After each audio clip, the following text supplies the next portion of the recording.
সবাইকে দুপুরের শুভেচ্ছা। আমি দেখিয়ে দিই আজকে আমার দুপুরের লাঞ্চে কি করেছি। এখনও দেখুন ধোয়া উঠছে।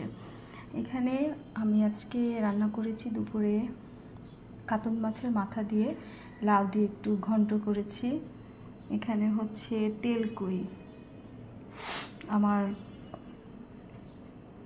মিস্টার খেতে চেয়েছে আজকে যে একটু তেলকুই খাবে সে, সেই জন্য তেলকুই করলাম কই মাছ দিয়ে। ওর উপর একটু ধনেপাতা ছিটিয়ে দিয়েছি। আর এখানে ছেলের জন্য হচ্ছে মাটন, কারণ ওর একটু মাটন পছন্দ।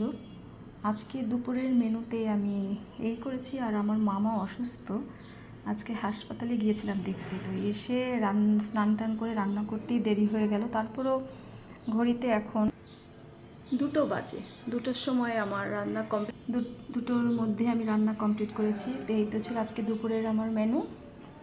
নিশ্চয়ই সবার খাওয়া দাওয়া হচ্ছে বা কেউ খাওয়া দাওয়া করবে। সবাইকে দুপুরে শুভেচ্ছা রইল।